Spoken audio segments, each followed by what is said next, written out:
देखिए गाइस, ये वीडियो हमारी क्लास 9 हिंदी माध्यम के लिए है। बीजगणितीय मनोहर बुक से पढ़ा रहे हैं। ये हमारी वीडियो 6 है और ये अचर बहुपद है चैप्टर। इसमें हम लोग पढ़ते हैं एक बहुपद जिसकी घात शून्य हो अचर बहुपद कहलाता है।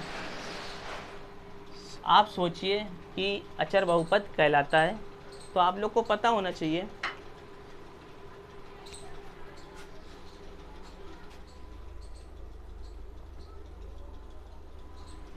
मैं इसको आपको समझा देता हूँ।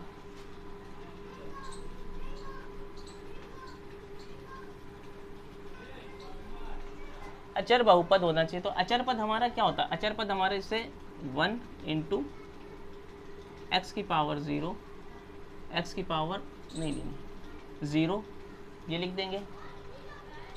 तो अचर बहुपद हमारा क्या हो जाएगा? इसमें हम लोग जब मल्टीप्लाई करेंगे 1 का तो 0 आएगा। 4 इंटू 0 करेंगे तब भी हमारा क्या आएगा? 0 आएगा। तो ये हमारे अचर बहुपद होते हैं। क्या होते हैं हमारे? अचर बहुपद। क्योंकि 0 में किसी भी गिनती का किसी भी अचर पद का मल्टीप्लाई कर देंगे वो क्या हो जाएगा? 0 ही हो जाएगा। वो क्या हो जाएगा? 0 हो जाएगा। अब बहुपद के लिए हम लोग क्या कर सकते हैं? देखिए, इसको इस तरह से लिखते हैं।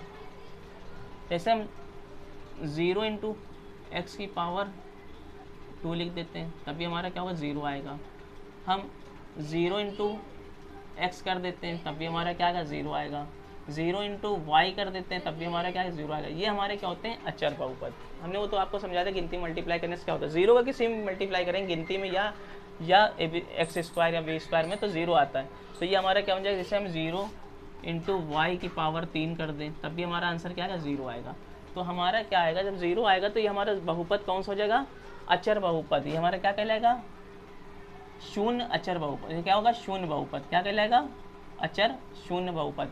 देखिए लिखा हुआ है एक बहुपद जिसकी घात शून्य हो, जिसकी घात एक बहुपद जिसकी घात शून्य हो अचर बहुपद कहलाता है। एक सेकंड गाइस, यहाँ पे थोड़ी सी गलती हो गई।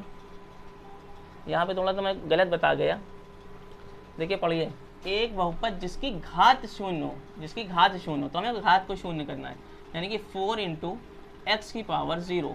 तो देखिए आपको पता है 4 इंटू एक्स की पावर 0 का मान 1 होगा। 4 इंटू 1 हो जाएगा और इसका मान क्या होगा? 4 जी। अब ठीक है, गलत थोड़ा सा हो गया था। तो अब ये क्या होगा? 4 आया तो वो अचर बहुपद आया। तो ये मेरा जो 4 है वो अचर बहुपद है। जैसे हम लिखते हैं 5 एक्स की पावर 0 तो ये क्या होगा? 5 इंटू 1 तो ये क्या हो जाएगा? 5, क्योंकि 1 का मल्टीप्लाई होगा 5 में तो 5 ही आएगा। तो ये हमारे क्या है? अचर बहुपद है।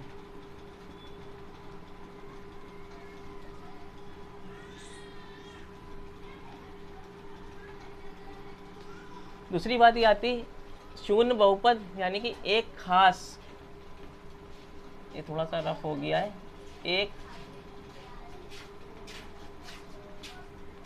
खास अचर बहुपद, एक खास अचर बहुपद जो शून्य के बराबर हो, जो शून्य के बराबर हो। जैसे fx बराबर 0 लिखा जा सके वह शून्य बहुपद कहलाता है। तो देखिए उसके लिए मैंने लिख दिया 4 का मल्टीप्लाई अगर हम 0 में करें, 0 का मल्टीप्लाई 4 में करें, 4 का मल्टीप्लाई 0 में करें, वो fx बराबर 0 के बराबर होगा। क्यों होगा? देखिए अब 0 ये लिखा था तो 0 की जगह पे मैं फिर 0 से 4 से 5 से या x से किसी से भी मल्टीप्लाई कर सकता हूँ। वो एक खास अचर बहुपद, अचर बहुपद का मतलब अब हमने क्या बताया? 4 क्या है? एक बहुपद है, अचर बहुपद है कि नहीं? तो यहाँ भी वही बात लिखी, एक खास अचर बहुपद। तो 4 अगर बहुपद है तो हम 4 को यहाँ लिख सकते हैं और उसको हम शून्य के बराबर कर दें, शून्य के बराबर कर दें, शून्य से मल्टीप्लाई कराते हैं तो आंसर क्या आता है? 0। तो fx बराबर 0। ये इसलिए मैंने आपको पढ़ाया क्योंकि आपको आगे जब क्वेश्चन मिलेगा तो आपको, देखिए पहले मैं ये वीडियो बता दूँ, पहले ये पॉइंट समझा दूँ। जब आप ये करेंगे तो आपको ज़्यादा समझ में आएगा।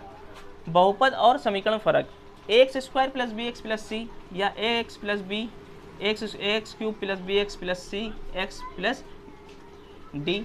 मैंने आपको बताया ये सब क्या होते हैं, हमारे बहुपद होते हैं, ये मैं पहले भी बता चुका हूँ। अगर इनको गिनती में लिखें तो 2x² + 4x² + 5x + 9, इसके इक्वल टू में 0 नहीं लगा, ये बहुपद है। समीकरण में हमारे साथ क्या होगा, x² + bx + c। अगर मैं इसको गिनती में लिख के दिखाऊँ आपको तो 2x² + 5x + 9 = 0। तो अब क्या हो गया, 0। तो जब हम बहुपद पढ़ते हैं तो बहुपद में इक्वल टू 0 नहीं होता। बहुपद की पहचान क्या बताई थी, बहुपद के बराबर में 0 नहीं होगा। बहुपद की जो घात होगी वो पूर्ण संख्या होगी, पूर्ण संख्या 0 1 2 3। देखिए मैं यहाँ पे 0 पावर पे 0 लगा रहा हूँ, यहाँ पे 2 3 1 कुछ भी लगा रहा हूँ, यहाँ कुछ नहीं ना तो 1 है। तो पावर जो होगी उसकी वो क्या होगी, घात जो होगी उसकी वो पूर्ण संख्या होगी। पूर्ण संख्या मैंने बताई थी अगली वीडियो में, 1 0 से लेकर इनफाइनाइट तक होती। तो घातें कैसी, पूर्ण संख्या और उसके इक्वल में 0 ना लगा वो बहुपद होता है। तो ये तो बहुपद है। अब समीकरण में क्या होता है, उसकी भी घातें पूर्ण संख्या होंगी लेकिन उसके इक्वल टू में 0 लगा होगा। तो ये समीकरण और बहुपद में अंतर होता है।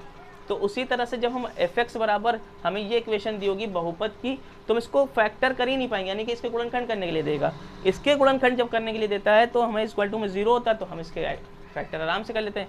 हम इसके फैक्टर इसलिए नहीं कर पाते क्योंकि fx से देता है, क्योंकि इक्वल टू में वो जब वो कहेगा कि x के शून्यांक निकालो, क्या कहेगा, x के शून्यांक निकालो। वो मैं आपको वीडियो जब अभी क्वेश्चन लगवाऊंगा तो मैं वहाँ पर शून्यांक बताऊंगा, वरना अगली वीडियो में शून्यांक के ऊपर बना दूंगा।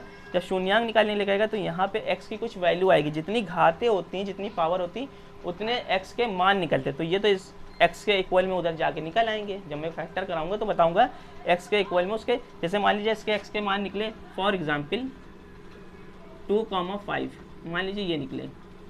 तो इससे मान ये कैसे निकले, हम इसको इसके मान फैक्टर करके उधर ले जाएंगे। आपने फैक्टर अभी नहीं पढ़े हैं, आपने 8th में पढ़े होंगे।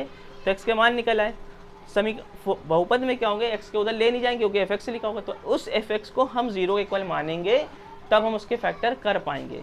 एक क्वेश्चन आप में होगा आरोही क्रम। आरोही क्रम क्या होता है, कम से ज़्यादा अधिक की ओर, और अवरोही क्रम क्या होता है, अधिक से कम की ओर। ये जो पॉइंट लिखे हैं ये जरा समझ लीजिए।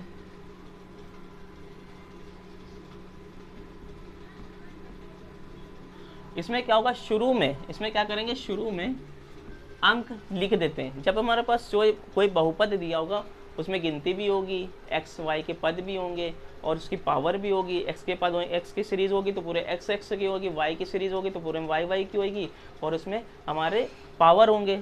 तो हम क्या करेंगे, सबसे पहले गिनती लिखेंगे, क्योंकि कोई भी गिनती अगर हम लिखेंगे, मान लीजिए उसमें 1 लिखा है तो 1 इंटू एक्स की पावर 0 कर सकते हैं। तो 1 इंटू एक्स का मान 1 होता है, एक्स किसी पावर 0, उसका मान 1 बता चुके हैं। 1 इंटू 1 1, तो हम सबसे छोटी पावर क्या आ गई, 0। तो हम लोग क्या करेंगे, जो गिनती है, जो हमारी जो नंबर है, हम सबसे पहले नंबर लिखेंगे। सबसे पहले क्या करेंगे, नंबर लिखेंगे। उसके बाद ढूंढेंगे कि सबसे बड़ी घात कौन सी, सबसे छोटी, उससे बड़ी, मतलब 0 से बड़ी घात क्या होगी, तो 1 होगी, 1 वाला ढूंढेंगे। तो 1 वाला बहुपद लिखेंगे। जिसमें 2 घात होगी तो वाला रखेंगे, जिसमें 3 घात होगी। ऐसे घातों को बढ़ाते जाएंगे, वो होगा आरोही क्रम, कम से ज़्यादा की ओर। अवरोही, ज़्यादा से कम की ओर। तो सबसे बड़ी घात ढूंढेंगे, उसमें सबसे बड़ी पावर कौन सी, उसको रखेंगे, उससे छोटी। लास्ट में हमारी जो गिनती बचेगी उसको हम लास्ट में रखेंगे। इसमें गिनती लास्ट में आएगी, इसमें गिनती पहले आएगी। ये आपको समझना था। सारी वीडियो ख़त्म हो चुकी है। जब मैं शून्यांक फैक्टराइज पढ़ाऊंगा तो वहाँ पे आपको शून्यांक पढ़ा दूंगा, या भी से एक वीडियो बना दूंगा शून्यांक क्या होती और x बराबर 0 0 1 की होती, वो मैं आपको बताऊंगा। इसका स्क्रीनशॉट ले लें और ये सारे स्क्रीनशॉट लेकर नोट कर लें। मैं इसके डॉक्टर मनोहर रे की बुक से मैं सारे क्वेश्चन आपको पढ़ाऊंगा, आप स्क्रीनशॉट ले लें, अब एक्सरसाइज लगवाऊंगा।